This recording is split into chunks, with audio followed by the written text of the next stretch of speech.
Okay. All right. Thank you. Thank you for holding my cup. Thanks for the drink. Cheers. Cheers. What is this? Fresca and grapefruit. Ruby red grapefruit vodka. Yeah. I know. Refreshing. All right. Welcome to Shine. And with this series, we've been talking. Oh, you're going to hear the dog toy back there, by the way. Yeah.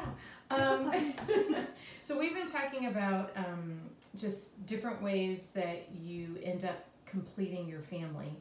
And we've talked to several people, you know, Amy, who's kind of had her kids and decided she wants to adopt. KP, who adopted first and then had her biological child. But your pathway to adoption, completely different. Completely different. Not the way I would recommend anyone getting children. Well, it was tough. It was tough. Very tough. So you have your daughter, Jamie, who's your biological child, but you also have 3 other daughters. They were my best friend's girls, and she passed away of lung cancer, so I was their guardian. And, I mean, tell us a little bit about their mom. Like, what was your relationship with her before? She was great. She was fun. We would go out and do everything from sit there and not do anything to go to the old Chantilly Lace and dance. Yeah. But no, she was so much fun, and she had the best laugh. It just came from her soul. It was great. So you guys were friends how long? We moved here, Jamie and I moved here when she was in 4th grade, and we met that same summer. So you guys knew each other how long before she was diagnosed with cancer? Give or take 5-6 years. Okay. So not very long. So you knew the girls as they were growing up, and they knew you. And her youngest daughter, Lindsay, is only 6 months older than Jamie. Right. So they were both in the same grade. That's how we met, was through Girl Scouts. And so she gets sick. And then how long was her illness? She had a cough for a long time before the doctors did a chest x-ray. And and it was the doctor that I worked for at the time.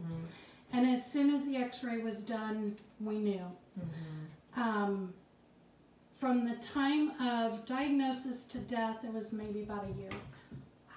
Yeah. And then how old were the girls when she was diagnosed? Lisa was 19. She was at college. Lori just had turned 16 3 days before. Wow. And Lindsay was 13. So what other support did she have besides you as she was going through this cancer and this process? She was engaged to a man. They ended up marrying about 4 months before she passed. He was a great support system. She has a wonderful family out in Ohio. 2 sisters. Her mom was still alive at the time. I believe her dad was as well. I didn't know her dad as well as her mom, but her mom was a wonderful woman.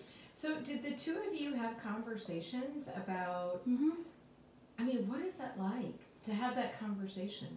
She told me, we sat out on the back patio, and she told me that the girls were having a hard time figuring out where, if anything happened, which we knew it was terminal at the time, so we knew it was going to happen, but she hadn't voiced that to the girls yet. But we had the conversation, and I didn't hesitate. I wanted to talk to Jamie about it, because that's bringing 3 other girls her age, basically. Now, granted, Lisa was at college, but it's still bringing other girls into the house. Right. So, I mean, were you her first choice? I mean, did she say, you know, possibly they might go to grandma's, aunts, or was it like, look, I want you to do this? They had a stepfather here in Chatham. Right. I was in Chatham. This is the only town they know. Right. They wanted to stay here. That was the whole thing, was to keep them here. Keep them grounded. Now, their biological father lived in Memphis at the time. But he was not in their lives per se. right. So, but technically, didn't he have kind of rights to them if something happened to her? He did, Mm-hmm. which we ended up having to go to court to get guardianship. So did he want guardianship? No, he never really questioned that. Okay. There was a lot involved in it, but you know, and I never tried to sway the girls one way or the other. That's still their dad. Right. Absolutely. You know, I mean, same way with Jamie's dad. She still has a father still, but you know, they didn't want to be with him, and that had to been hard to hear as well. Right. Like your mom's dying. Yeah. She's not going to make it. Right. I mean, you're almost like an orphan. Yeah. It was devastating because I was with them when we got the call. And it was horrible. I can't even describe how it was. So you're a single mom, which it's hard enough being a single mom, let's face it, with one child. And now you've kind of gathered this tribe of girls. And now I have 4 teenage girls. Not just girls. You are really going through a stressful time. Yeah. I mean, how do you manage that by yourself? The first year we were together was horrible for all of us. I mean, it's hard for them. They lost their mom. They're in a new house.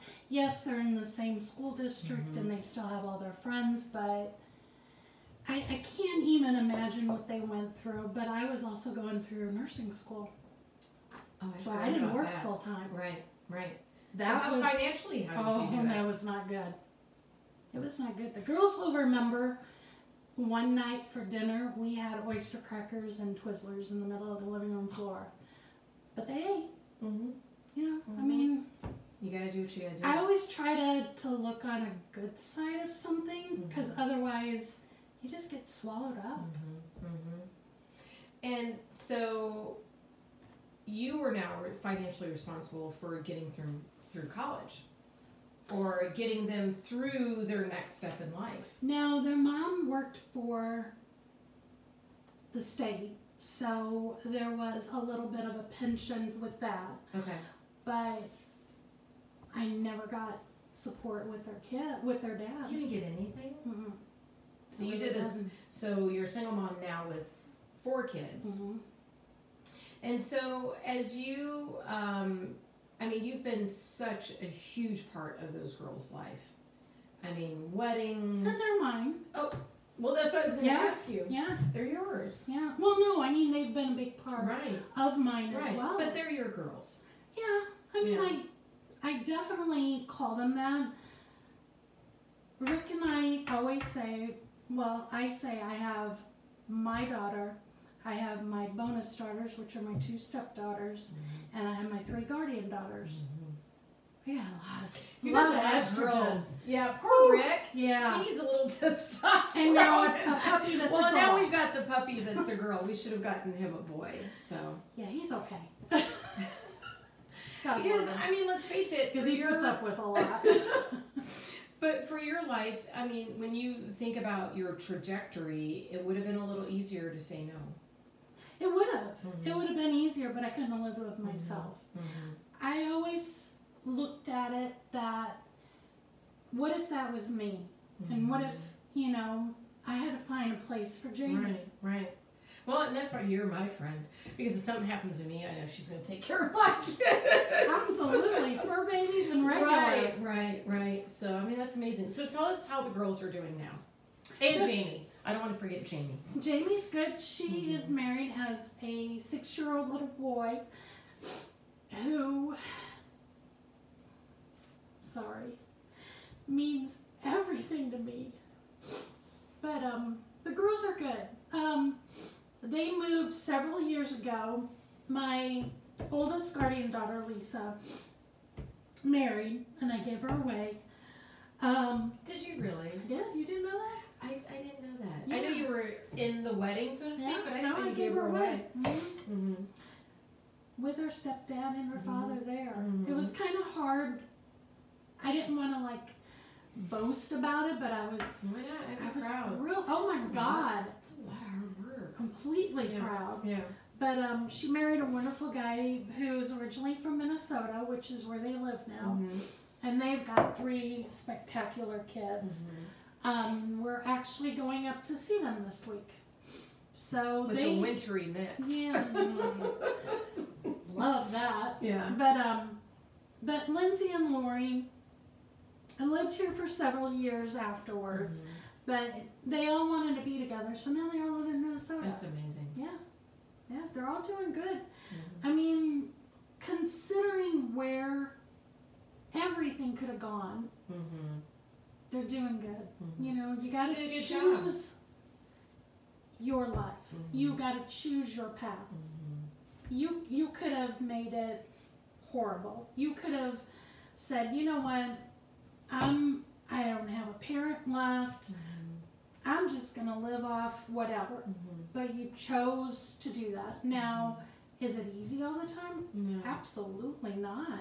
But it definitely helps to have this tribe of support behind you, because not a lot of people have that. I mean, in the work, Theresa's actually my nurse. You know, we have a lot of those kids who don't have anybody. So to have that support, you know, that means everything. Alcohol. Yeah. We do that every once in a while. Oh, cheers. Yeah. And I'm a crier. Yeah. It's the wind can blow and I'll cry, so that's nothing unusual. But you do. I mean, it's just such a legacy for your best friend that you were able to raise her children. You know, now, and believe me, I'm grateful for all that we have, but I wish she was going up there this week. I wish she was with her grandkids, you know, her kids, you know, helping them in their success and being with them in their failures, because we all have them. But in spirit, she is. Absolutely. In spirit. Absolutely. And you help. It was the 20th year this year. Well, I was about to say, because you helped them keep her spirit alive as well. So her grave is here, and Rick and I will go. We'll place flowers every once in a while, and just check on it. So, you know, it's nice to know she's still here. But you know, I think we've all grown a lot. I think we've all learned a lot. I hope so. I just hope everyone is kind. You know, and I hope that if anyone is faced with that decision, you wouldn't hesitate to help your friend or your neighbor or the guy down the street. I would hope so. I mean, isn't that what it's about? It's cool to be kind. That's what we say. Yeah, absolutely. Yeah. Well, I just, like I said, that the path that you took is so different from some of the other families that we took. It just kind of happened upon you. So I commend you. Thank you. That's a hard decision, because I love my kids, but being a single mom, it was hard. It was very hard. Yeah, and to take on more kids without much support, I mean, that's pretty amazing. Well, and to take it on but not show them the stress.